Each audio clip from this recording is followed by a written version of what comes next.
弟兄姊妹平安，今天是2023年的4月15号。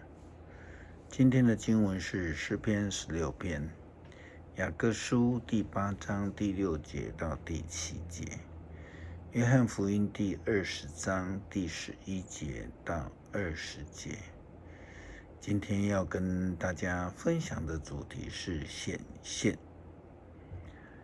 因着耶稣基督的被捕、被判刑、受定、埋葬，门徒们失望了，甚至感到绝望。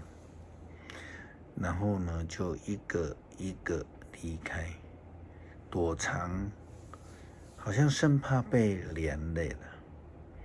因为他们所跟随的主、他们的王、他们的老师、他们的盼望已经消失了，火已经被浇熄了。正如同耶稣基督断气的时候，那一天的下午，突然间天就暗了，他们的生命好像不再有光。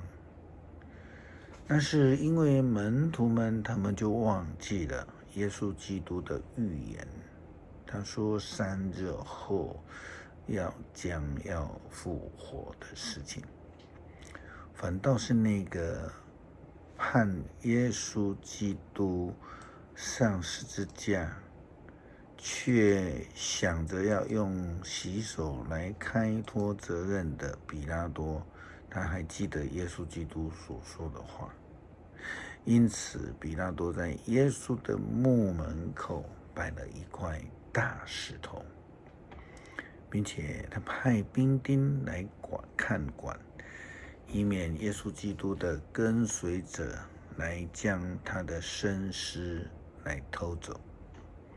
就这样子，门徒们跟随者们就更绝望了。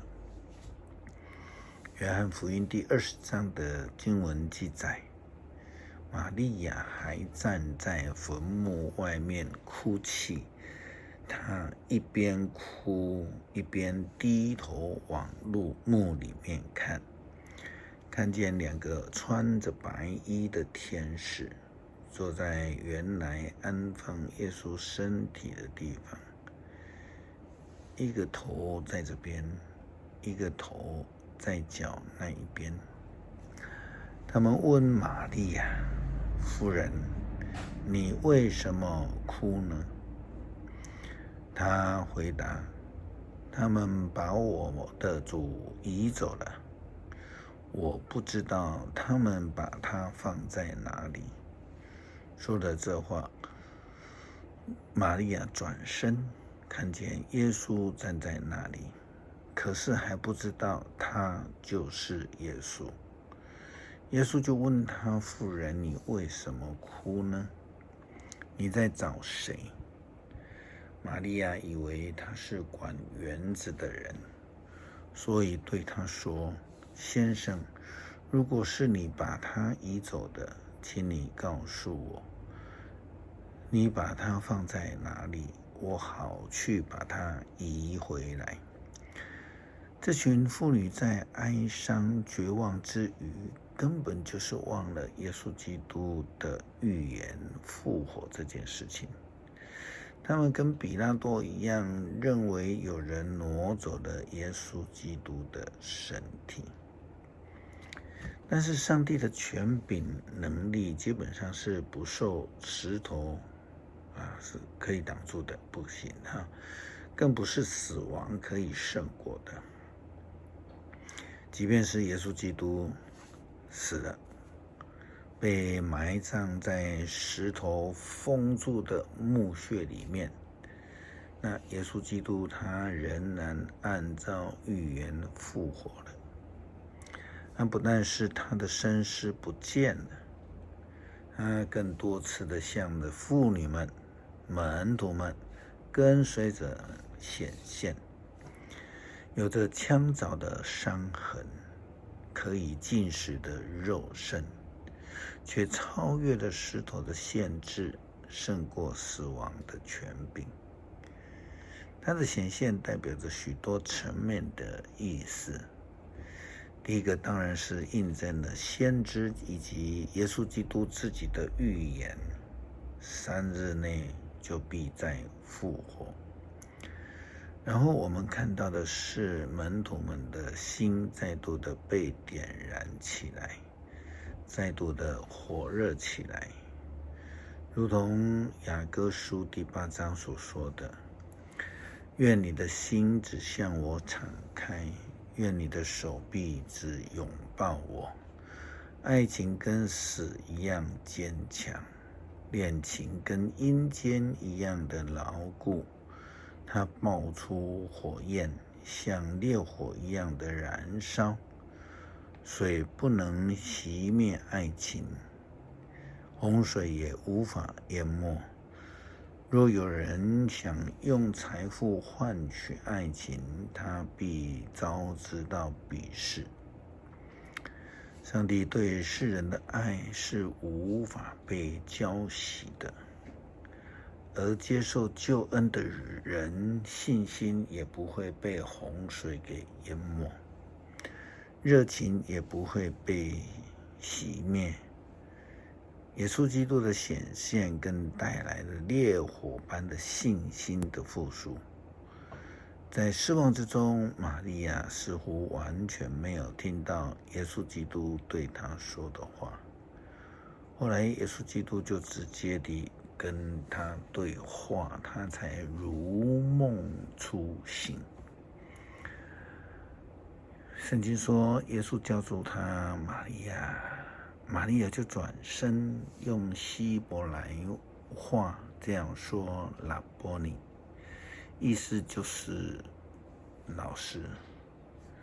耶稣说，你不要拉住我，因为我还没有到我父那里去。你往我的弟兄那里去，告诉他们，我要上去见我的父亲，也就是你们的父亲，见我的上帝，也就是你们的上帝。于是抹大拉的玛利亚去告诉他们说，他已经看见主了，又传达主对他所说的话。抹大拉的玛利亚除了惊讶之外，更是欢欣喜乐的跑去告诉门徒们，然后宣布主耶稣基督复活的事，并且传达了耶稣基督告诉他的话。耶稣显现出的是预言的实践以外，还有一个目的，就是要坚定他们的信徒的信心。如同约翰福音第16章第1节的经文所说的，耶稣基督要使他们的信心不至于动摇。另外重要的目的就是将平安赐给需要的人。如同耶稣基督在约翰福音第14章第27节到28节的经文这样说，我留下平安给你们，我把我的平安赐给你们，我所给你们的跟世人所给的不同。你们心里头不要愁烦，也不要害怕。你们听见我说的，我去了，但我还是要回来。你们若爱我，就应当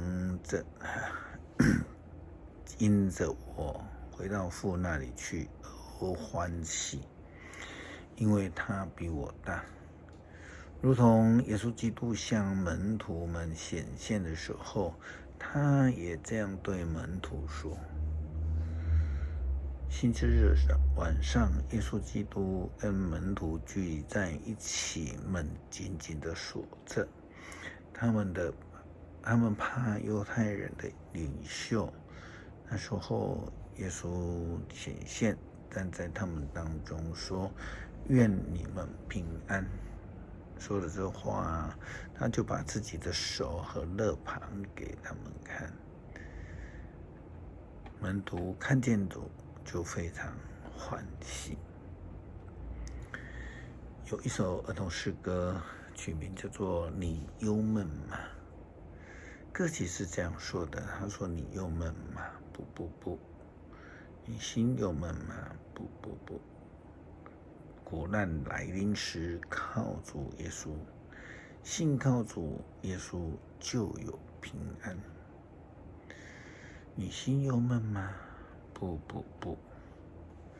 歌词实在是非常的简单，但却传达了一个非常重要的讯息。我们靠着那复活又显现的主耶稣基督，就不再有苦难，心里就有平安。这是上帝给我们世人财富的一个最大的祝福，不是吗？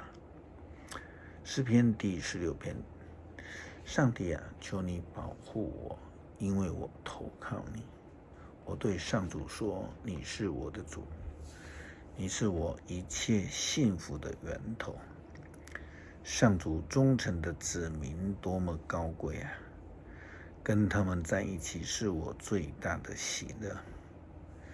追随其他神明的人招惹无穷的祸患，我绝不参与他们的祭祀，也不祭拜他们的神明。上主啊，你是我一切福分的源头，你掌握我的生命，你赏赐多么的佳美，你给我的地业多么令人喜爱。我颂赞上主，因为他指导我，夜间我的良知唤醒我。我时时体会到上主面前，在我面前，他在我身边，我不至于动摇。所以我的心欢喜，我的灵快乐，我的肉身安稳自在，因为你不会让我下阴间，也不容许你忠贞的仆人见冥府。你会指示我生命的道路，在你面前我满有喜乐，在你身边我永远的幸福。感谢主为我们的过患而牺牲，成为献祭，成为世人而受定死，然后来复活。如今透过圣灵保惠师向我们显现，也成为我们的保守者。感谢主，祷告奉主耶稣基督的圣名求，阿们。